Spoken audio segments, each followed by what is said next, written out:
네, 계산기엔 건전지가 꼭 필요하죠. AI 연구 개발의 핵심인 GPU, 일종의 초고속 슈퍼 계산기 역시 가동하려면 전력이 필요합니다.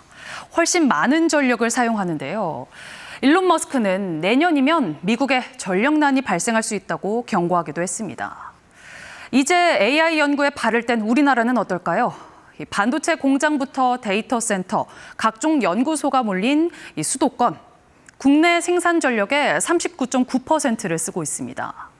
수도권에서 생산이 다 안 되니 동해안과 충청권 등에서 발전된 전기를 끌어와 쓰고 있습니다.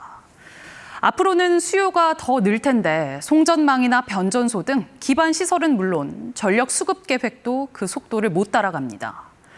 정부 목표인 AI 3대 강국, 지금 우리 전력 상황으로는 쉽지 않다는 뜻입니다. 연속기획, 오늘은 연구 개발 단계의 어려움부터 짚어보겠습니다. 이도윤 기자입니다. 서울에서 전기를 가장 많이 쓰는 곳은 어딜까요? 다름 아닌 이곳 서울대입니다. 10년 넘게 에너지 다소비 건물 부동의 1위입니다. 쓰는 건물도 연구 인력도 많다 보니 서울대에서 한 해에 쓰는 전기가 인구 39만 세종시의 넉 달치 가정용 전기 사용량과 맞먹습니다. 그런데도 연구실에선 전기를 두고 사투가 벌어집니다. AI 학습과 추론 등을 위해 쓰이는 연산 장치인 GPU를 돌리는 서버실.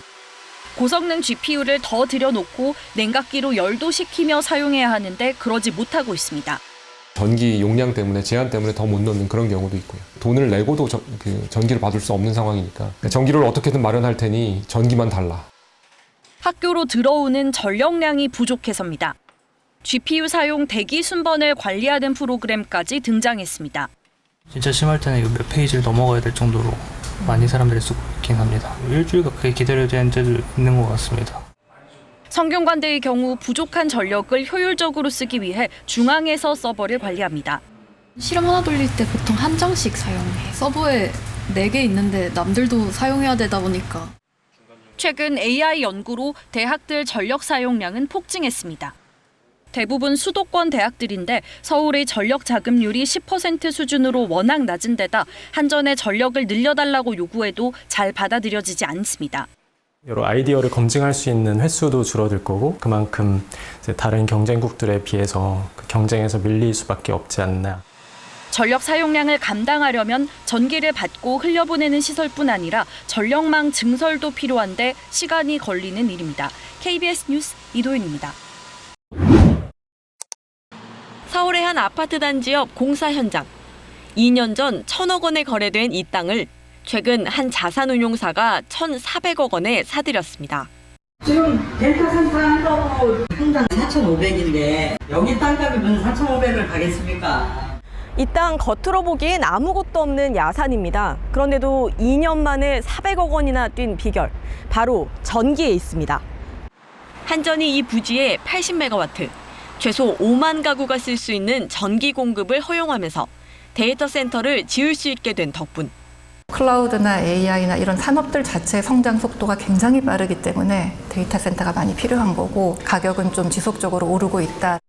고양시 등 수도권에서 대용량 전기 공급이 허용돼 데이터 센터가 될 만한 땅은 수백억 웃돈이 붙을 정도로 몸값이 뛰었습니다. 그런데 이런 현상, 정부 방침이 불러온 부작용이기도 합니다. 데이터 센터와 전기 수요가 수도권에 몰리자 대용량 전기 사용의 신규 허용을 사실상 제한했습니다. 데이터 센터 같은 그런 부분은 이제 지방 이전하는 거를 저희가 최대한 좀 유도를 하고 있습니다. 그러자 전기 공급 허가를 미리 받아둔 부지값이 치솟은 겁니다. 기업과 연구 인력이 수도권에 몰린 상황에서 획일화된 규제로만 데이터 센터의 수도권 쏠림을 막긴 어렵다는 걸 보여줍니다. 전력이 있고 재생에너지가 생산되는 곳이고 이러한 것들을 이 집속단지를 구축해서 데이터 센터를 구축하는 게 앞으로 해결해야 될 숙제고. 전력 인프라와 데이터 센터 입지를 함께 설계하는 국가적 전략이 있어야 AI 시대를 준비할 수 있다는 겁니다. KBS 뉴스 한울입니다. 서버가 모여있는 한 통신사의 데이터 센터. 늘 소음이 심합니다. 대량의 정보를 처리하는 서버와 IT 장비가 내뿜는 열기를 식히기 위해 24시간 내내 냉방 장비가 작동되기 때문입니다. 과열되면 서버가 멈출 수 있기 때문에 반드시 적정 온도를 유지해야 합니다. 그만큼 많은 전력이 필요한데 데이터 센터 전체 전력 수요의 절반가량이 이른바 열시키기에 쓰입니다. 이처럼 전력 사용 비용이 천문학적으로 커지면서 IT 업체들은 전력을 아끼는 데 사활을 걸고 있습니다. 최근에는 서버를 통째로 냉각기름에 넣어 열을 식히는 기술이 개발되기도 했습니다. 이 노란 기름은 특수 냉각 기름인데요. 전기는 통하지 않고 열 전도는 높아 서버에서 발생하는 열을 직접 흡수합니다. 차가운 물을 만드는 전력이 많이 절감되기 때문에 전력 절감 효과가 크고요. 30% 이상 전력 절감 효과가 있는 것으로. 마이크로소프트는 해저에 데이터 센터를 짓는 실험을 진행하기도 했고 구글에서는 에너지 소비량을 AI가 실시간 모니터링해 전력 사용을 효율적으로 제어합니다. 공조 쪽에서 낭비되는 전력 그리고 전력 공급 쪽에서 낭비되는 전력들을 최대한 줄이는 노력들을 하는 것으로 저희가. 현재 국내 데이터 센터는 150곳 정도, 2033년이면 1,500여 곳으로 늘어날 것으로 보입니다. 여기에다 전력 소모가 많은 AI 서비스까지 일상화되면서 전력 효율화의 중요성이 높아지고 있습니다. KBS 뉴스 황정우입니다. 냉각 비용을 줄일 수 있는 서늘한 기후 덕에 아일랜드엔 전 세계 빅테크 기업의 데이터 센터 90여 곳이 가동 중입니다. 낮은 법인세율의 EU 회원국, 빅테크 기업의 유럽 본사가 몰려있는 장점까지 아일랜드의 데이터 센터는 더 늘어날 예정입니다. 문제는 막대한 전력 소비량입니다. 데이터 센터는 고성능 서버를 가동하는 과정에서 엄청난 양의 전기를 사용합니다. So in the last 10 years, since 2015, data center electricity consumption in Ireland has increased by over 400%. 아일랜드 전체 전력 소비에서 데이터 센터가 차지하는 비중이 이르면 내년 30%를 넘을 거란 전망이 나옵니다. 이런 추세면 대규모 정전이 발생할 수 있다는 우려가 나옵니다. 전기가 부족해지다 보니 일반 가정에서는 최근 2, 3년 사이 전기 요금이 크게 올랐습니다.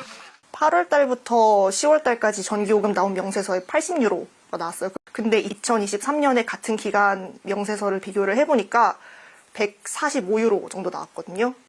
전기를 더 생산하느라 천연가스를 에너지원으로 많이 활용하다 보니 탄소 배출량도 줄일 수 없습니다.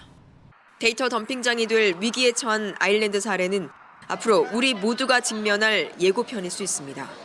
더블린에서 KBS 뉴스 안다영입니다.